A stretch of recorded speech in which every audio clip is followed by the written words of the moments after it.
Alabama is set to conduct the first execution of a death row inmate by nitrogen gas in U.S. history. And the FAA halts Boeing from expanding its production on certain planes following the Alaska Airlines midair scare. The Morning Rundown starts now.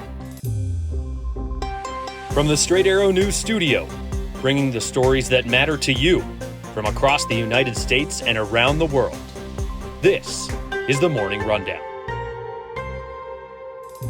Today is Thursday, January 25th. Thank you for joining us. I'm Kara Rucker. The first execution of a death row inmate by nitrogen gas is expected to take place within hours in Alabama after the Supreme Court declined to pause the execution of Kenneth Smith, something he had requested. Smith was sentenced to death for his role in a 1988 murder for hire. In November of 2022, Alabama called off its first attempt at putting Smith to death, at the time by lethal injection, when prison officials could not set an IV line before the execution warrant expired.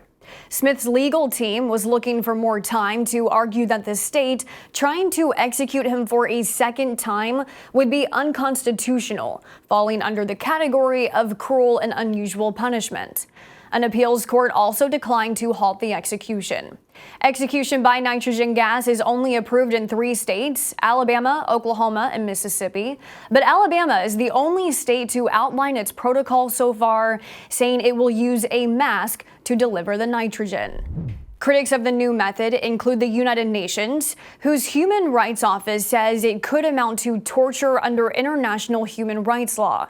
The Alabama Attorney General's Office claims the use of nitrogen gas is the most painless and humane method of execution known to man. Despite a veto from Republican Governor Mike DeWine, Ohio's Republican-dominated Senate has voted to ban gender-affirming care for minors and ban transgender women and girls from competing on female sports teams. In a Senate vote to override the governor's veto, the law passed, banning gender-affirming surgeries and hormone therapies and restricting mental health care for transgender patients under 18. At least 22 states have passed similar laws. Ohio also becomes the latest of at least 20 states to restrict transgender girls and women from joining female sports teams. The law is set to go into effect in 90 days. While Governor DeWine originally vetoed the measure, citing government overreach, he did sign an executive order earlier this month banning only gender-affirming surgeries for minors, even though medical professionals say those surgeries are not happening in the state. A day after winning the Democratic primary in New Hampshire through a write-in campaign, President Joe Biden gained a key endorsement from one of the largest unions in the country. The United Auto Workers, which represents 400,000 workers, announced it is endorsing Biden in his re-election bid as a rematch with former President Donald Trump looks more and more likely. UAW President Shawn Fain says Biden has earned the union's support while also calling Trump a scab. And this choice is clear. Joe Biden bet on the American worker while Donald Trump blamed the American worker. Last September, Biden became the first sitting president to hit a picket line when he joined UAW members during their massive walkout on Detroit's Big 3 automakers. The months-long strike ended with historic deals signed by the union. UAW's endorsement is a big win for Biden as he looks to garner the backing from working-class Americans who have been supportive of Trump in the past. The International Court of Justice announced it will make a decision Friday concerning part of South Africa's case alleging Israel is committing genocide against Palestinians in Gaza. The decision by the United Nations top court will not be about whether Israel has committed genocide, but rather will focus on South Africa's request for provisional measures, including that Israel should suspend military operations in Gaza. Should the 17-judge panel grant South Africa's request, it's unclear if Israel would comply with the court's order. While rulings by the court are legally binding, there is no way to enforce them.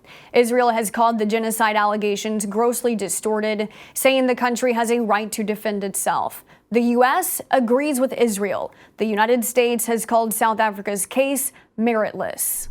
The FAA is not allowing Boeing to expand production of the 737 MAX jets following the mid-air scare earlier this month when a panel flew off an Alaska Airlines plane.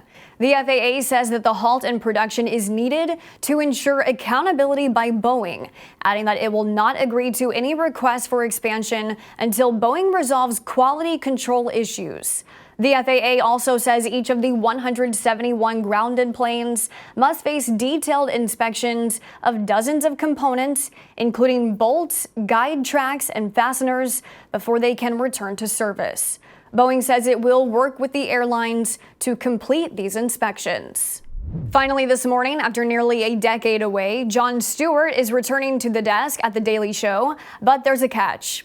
Paramount announcing that the comedian will be back in the anchor chair of the talk show starting February 12th. But he will not be hosting the show full-time. This time, Stewart will only be on Monday nights and only throughout the 2024 presidential election cycle. Stewart most recently hosted a show on Apple TV+, but it was canceled after 2 seasons following reports of conflict between Stewart and Apple over its coverage about China and artificial intelligence. Along with part-time hosting duties, Stewart will also serve as executive producer for every episode of The Daily Show through 2025. These are your top stories for this Thursday. Be sure to visit san.com/rundown for all the latest information about our show and newsletter. Unbiased, straight facts, that's Straight Arrow News. We'll see you back here tomorrow. Until then, I'm Kara Rucker. Have a great day.